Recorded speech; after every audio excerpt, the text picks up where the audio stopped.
নেতাকর্মী কোন সাংগঠনিকভাবে আসলে আওয়ামী লীগের সিলেটে আমরা নামতে দেখিনি, এটা আসলে কি বলবেন? এখন এটা তো দলীয় সিদ্ধান্ত।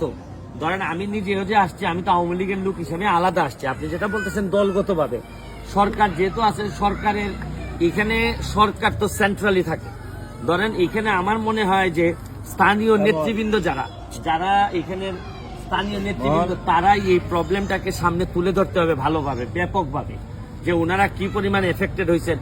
বাই দা ওয়ে, আমি ত্রাণ মন্ত্রণালয়ের মাননীয় মন্ত্রীকেও আসতে দেখছি।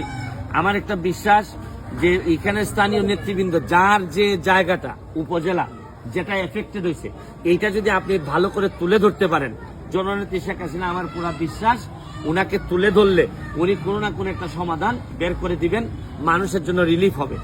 আগামী রবিবারে আমার মহান সংসদে আমার বক্তব্য আছে বাজেটের উপর।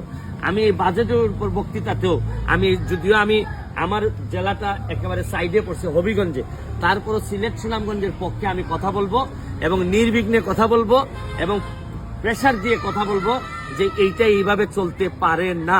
সিলেটকে প্রোটেকশন দেওয়ার জন্য সবাই একত্রিত হইতে হবে।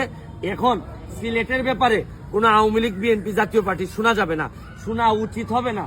সিলেটকে সেভ করার জন্য সবাই একসাথে ঝাঁপাই পড়তে হবে, এটা আমার পরিষ্কার। আরেকটা বিষয়, প্রধানমন্ত্রী 2022 সালে ভয়াবহ বন্যার পর সিলেট সফর করেছিলেন, তিনি সুরমা খননের কথা বলেছিলেন, 2 বছরেও সেটি শেষ হয়নি। মানে এই জটিলতাগুলো সিলেট বিভাগের উন্নয়নের ক্ষেত্রে কেন আসলে এই জটিলতা? সিলেটের উন্নয়নের জটিলতা কেন জানেন? সিলেটের আমি সহ আমরা নেতারা হচ্ছে কিছুটা আমরা নিজেদের বাইরে চিন্তা করতে পারি না। যদি চিন্তা করতে পারতাম তাইলে 6 লেন হচ্ছে সারা বাংলাদেশের সবার পরে আমাদের 6 লেন, এখনো 6 লেনের কাজই শেষ হয় নাই।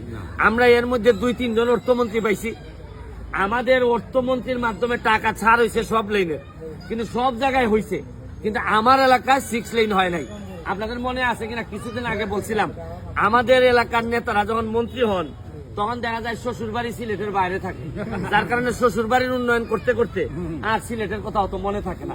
তবে আমি ভাই মন্ত্রী তো হই নাই, এমপি হিসাবে আমি এলাকায় বিয়ে করছি, এই জন্য আমার এলাকার মানুষ কম্পারেটিভলি একটু বেশি শান্তিতে আছে। কত প্যাকেট ভাই বিতরণ করছেন আপনারা? জি জি, আমি অবশ্যই বলবো। আমি কিন্তু বলছি না যে ইটনা মিটামইনের রাস্তার কারণে এই অবস্থা।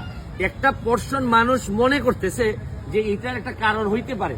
এটার একটা সায়েন্টিফিক স্টাডি আমাদের সামনে আসা দরকার, যে যদি না হয়ে থাকে তাহলে এটা আমাদের নসিব, আমরা মনে করবো পানি আমাদেরকে, আর যদি হয়ে থাকে এইটারও তো বিকল্প ব্যবস্থা নিতে হবে। তখন হয়তো আরো অনেক বেশি ব্রিজ বানাইতে হবে।